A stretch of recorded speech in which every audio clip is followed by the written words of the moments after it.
Hello बच्चों, very good morning. आज मैं लेके आई हूँ 7th class first language Hindi lesson 5 मिठाई वाला।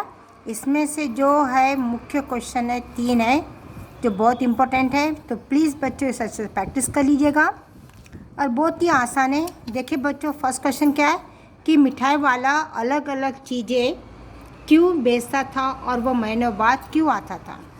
मिठाई वाला अलग अलग चीज़ें यानी वस्तुएं इसलिए बेचता था, गुब्बारे, खिलौने, इस प्रकार से बांसुरी, विभिन्न प्रकार के खिलौने, क्योंकि वह मानता था कि उसके मृत मतलब मरे हुए, जो जिंदा नहीं थे, मृत बच्चे, उसके जो बच्चे थे ना, मर गए थे ना, तो मृत बच्चे कहीं ना कहीं इन्हीं बच्चों में जन्म लिए होंगे। वो क्या सोचता है कि मेरे जो बच्चे मर गए ना, दोबारा उनका जन्म होगा और मेरे बच्चे इन्हीं बच्चों में होंगे किसी न किसी रूप में, और वह इन बच्चों के माध्यम से मेरे बच्चों के थ्रू वे अलग अलग चीज़ें खुशी प्रदान वो प्राप्त करना चाहता। जब वो किसी बच्चे को खिलौने देता, मिठाई देता, तो बहुत खुश होता। और हमें जब कोई भी हम छोटे बच्चों को वस्तु देते, उनकी मुस्कुराहट से हमारा दिल भर जाता है। हमें जो आनंद प्राप्त होता है वो हमें दूसरी जगह से नहीं मिल सकता। ओके बच्चों, तो प्राप्त मतलब मिलना। अब आइए, वह मेरे बाद क्यों आता था। वह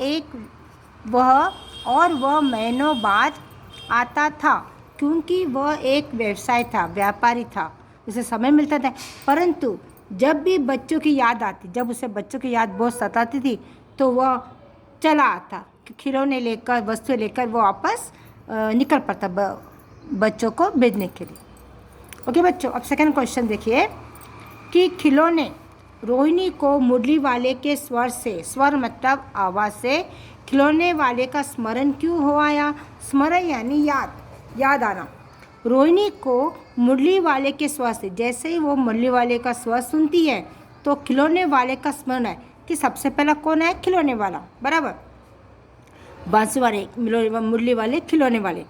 अब देखिए, तो रोहिणी को मुरली वाले के स्वर से, तो उनकी गली में एक मुरली वाला स्वर बजाता है, तो उसको सुनकर खिलौने वाले का स्मरण हो आया, यानी याद होया, क्योंकि इसकी आवाज़ भी, इसकी मतलब मुरली वाले की आवाज़ भी वही, मुरली वाले की आवाज़ में भी, इसकी आवाज़ में भी वही मिठास, कोमलता, प्यार, अपनापन झलक रही थी। तो इसलिए ये रीज़न था रोहिणी को याद आना।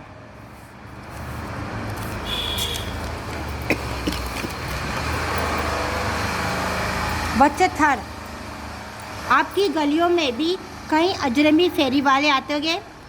अजनबी मतलब अननोन पर्सन, फेरी वाले, हॉकर्स, बहुत सारे आते होंगे, उनके बारे में बताइए।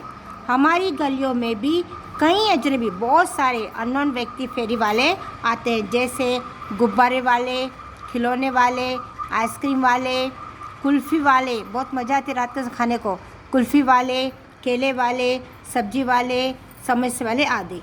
हम सभी लोग अपने माता पिता से पैसे मांगकर खरीदते हैं। एक केले वाले,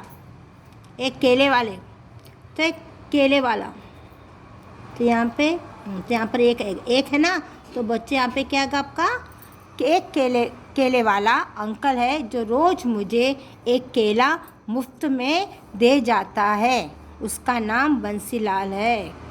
ओके, बंसीलाल है। इस प्रकार से आप कोई भी बंसीलाल, मोहनलाल, कोई भी नाम लिखिए। ओके बच्चों, आपको कोई दे जाता है। हर एक बात जो हम रेगुलर फेरीवाल से खरीदते हैं, तो जब भी हमारे गली में आता है तो वो हमें कुछ ना कुछ दे के जाता है, और केले वाले तो बहुत कॉमन ही होते हैं। ओके बच्चों, तो इस प्रकार से मैंने आपको इसमें से 3 इंपॉर्टेंट क्वेश्चन आंसर दी। ये आपके स्मॉल क्वेश्चन आंसर है, और नेक्स्ट टाइम में आपको, पहले सभी लेसन में आपको मैं छोटे आंसर दूँगी, उसके बाद आपके लॉन्ग आंसर 7 मार्क्स के आंसर होंगे। ओके बच्चों, तो प्लीज़ यहाँ पे जो भी नए हैं सब्सक्राइब जरूर कीजिएगा। ओके बच्चों, अच्छा से प्रैक्टिस कीजिएगा। This are very important question answer.